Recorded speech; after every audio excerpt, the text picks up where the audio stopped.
ഈ ഗില്ലിനെ ക്യാപ്റ്റൻ ആക്കണ കാര്യം നമ്മൾ എനിക്ക് തോന്നുന്നു മുമ്പ് സംസാരിച്ചപ്പോഴും അതിനെപ്പറ്റി പറഞ്ഞിട്ടുണ്ടായിരുന്നു. അത് കുറെ മാസം മുമ്പ് എടുത്ത തീരുമാനമാണ് എല്ലാ ഫോമാറ്റിലേക്കും ഒരു ക്യാപ്റ്റൻ എന്നുള്ളതിലേക്ക് മാറാൻ. T20 ഇപ്പൊ തൽക്കാലം ചേഞ്ച് ചെയ്യില്ല, പക്ഷെ അടുത്ത ലോകകപ്പ് കഴിഞ്ഞിട്ട് അതും മാറ്റും. അപ്പൊ അത് ആരെയും ഞെട്ടിപ്പിക്കണ ഒരു കാര്യമല്ല. ഇവരുടെ ഭാവി എന്ന് പറഞ്ഞാൽ എനിക്ക് തോന്നുന്നു സീരീസ് ബൈ സീരീസ് ഈ ഒരു ഫോർമാറ്റ് മാത്രം കളിക്കുമ്പോൾ പ്രശ്നം എന്താ വെച്ചാൽ കളി കിട്ടുന്നില്ല. ഇപ്പൊ ഈ സീസണിൽ ആകെപ്പാടെ ഇവർക്ക് 9 കളിയെ മാക്സിമം കളിക്കാൻ പറ്റുക.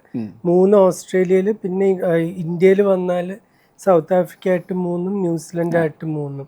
അപ്പൊ ഈ 9 കളി എന്ന് പറഞ്ഞാൽ ബാക്കി 350 ദിവസത്തിലധികം ഉണ്ട്.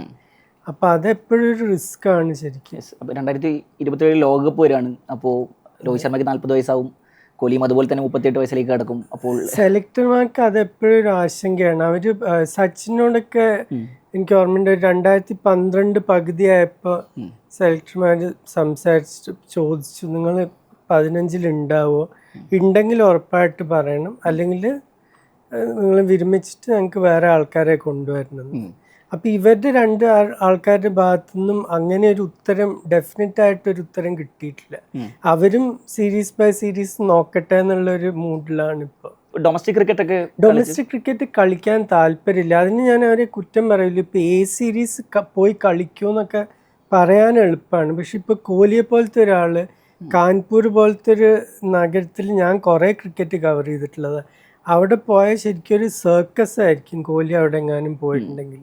ആകെ ഒരു ഹോട്ടലേ ഉള്ളൂ, അവിടുന്ന് റൂമിൽ നിന്ന് പുറത്തിറങ്ങാൻ പറ്റില്ല, റൂമിൻ്റെ ഫ്ലോറിൽ മുഴുവൻ ഗൺമാൻ ആയിരിക്കും. അങ്ങനത്തെ ആകെപ്പാടെ ഒരു കൺഫ്യൂഷനാവും. പിന്നെ അവർക്ക് ഈ ഒരു പ്രായത്തിൽ അങ്ങനത്തെ ഒരു സ്ട്രെസ് ആവശ്യമില്ല ശരിക്കും.